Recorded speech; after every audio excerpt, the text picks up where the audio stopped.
गिरामी वक़ार नौजवान को ये चाहिए कि हुजूर सल्लल्लाहु ताला अलैहि वसल्लम के अखलाक पर अगर वो चलना चाहे तो मेरे नबी से पूछे, आका सबसे ज्यादा बरकत कौन से निकाह में है?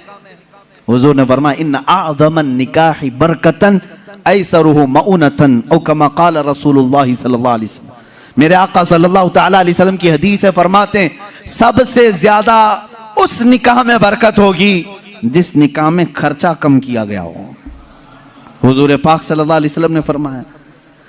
अब इसका मतलब कंजूसी नहीं, बखालत नहीं, जिसकी जितनी हैसियत है उस एतबार से करे, अपनी हैसियत से ज्यादा टांग में ना फैलाए, और अल्लाह ताला ने नेमतें दी है तो बखालत भी ना करे, गुरबा और मसाकीन को खूब खिलाए।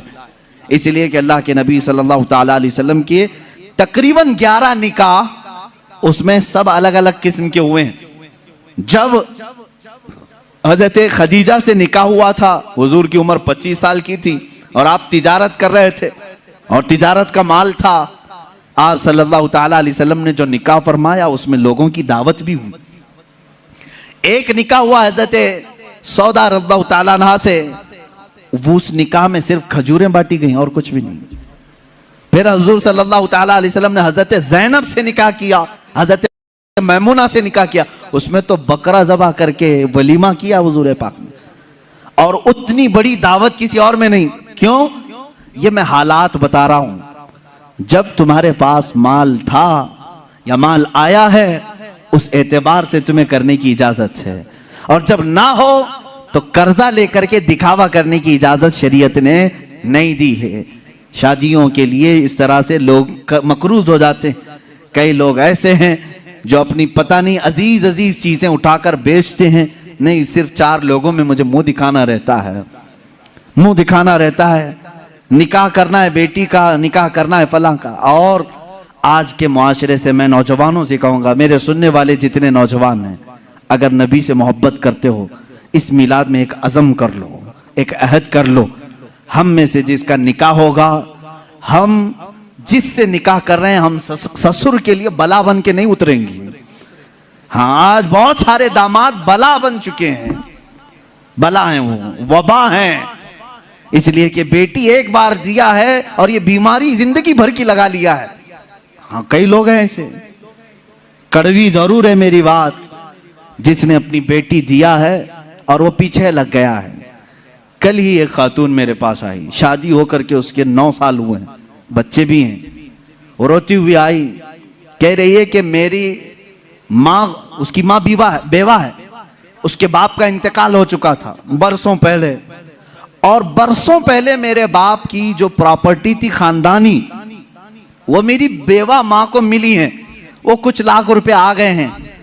और जैसे ही मेरे घर में मालूम हुआ है, शौहर ने मुझे बाहर निकाल के घर भेजा है, जा तेरी अम्मा को जो प्रॉपर्टी में मिला है उसमें से 2 लाख मांग के लेके आ। मुआज़ल्लाह, भिखारियों से क्यों शादी करते हो? इस तरह के लोग जो अपनी औरत पर अपना महल सजाना चाहते हैं, उनकी हैसियत बहुत जलील है, बहुत जलील। मैं आपको बताऊं, तुम बर्बाद होना चाहते हो, जिसकी ख्वाहिश है वो मुझसे पूछ ले, मैं बता दूंगा। तौबा अस्तगफिरुल्लाह, कोई नहीं चाहेगा। हर कोई बरकत का रास्ता हमसे पूछता है, लेकिन ये रास्ता भी मैं बता देता हूं। जो अपना बिजनेस और अपनी बरकत सब बर्बाद करना चाहता है, उसके लिए बाज़ बुजुर्गों ने फरमाया, वह अपनी बीवी से जबरदस्ती उसका माल लेकर के बिजनेस में लगाया हो, वहीं से शुरुआत हो जाएगी नहुसत की। उसके दिल को तोड़कर जो माल ले जाकर के लगाओगे तो फिर वहां से, हाँ, बखुशी देना और बात है, पसंदीदगी के साथ देना और बात है। बहुत सारे लोग शादियों के बाद अपनी बीवियों पर दबाव डाल करके उनका सारा जेवर उठाकर ले जाकर रख देते हैं और उस पर तिजारत करने की कोशिश करते हैं। कहां की बरकत? किसी का दिल रो रहा है और तुम अपनी दुकान सजाने जा रहे हो।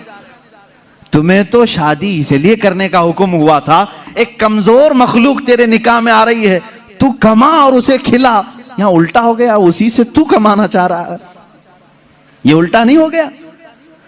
बहुत सारे लोग ये इंतजार में रहते हैं, शादी होगी तो अभी मांगना क्या क्या है, कार मांगे कि बाइक मांगे और क्या क्या चीजें मांगे। उन भिखारियों से मैं कहता हूं कटोरा लो और गली गली घूमो, हर जगह जाओ, 1 साल में बहुत कुछ मिल जाएगा। और अगर तुम्हें शर्म आती है तो मेरे अजीजों, एक खातून से और उसके बाप से इस तरह के मुतालबे हरगिज ना करो। हाँ, मांगने के तरीके भी अलग अलग हैं। पहले खुलकर मांगते थे, बोलते थे ये चाहिए, लिस्ट आती थी, सारी लिस्ट आती है खातून के घर में, ससुराल। लेकिन अभी कुछ नहीं, हमारी कुछ भी ख्वाहिश नहीं है, एक अच्छी शादी करके भेजो, अच्छी शादी करो। अच्छी शादी का मतलब डेनिसन में होना चाहिए। मैं तो यहां नाम ले रहा हूं, तुम दबा करके अपनी ख्वाहिशों का जिक्र करो और उसी में दबे लफ्जों में सारी चीजें। हमको कुछ मत देना, अपनी बेटी को ही जो कुछ भी देना है दे दो, हम उस पर नहीं कहेंगे।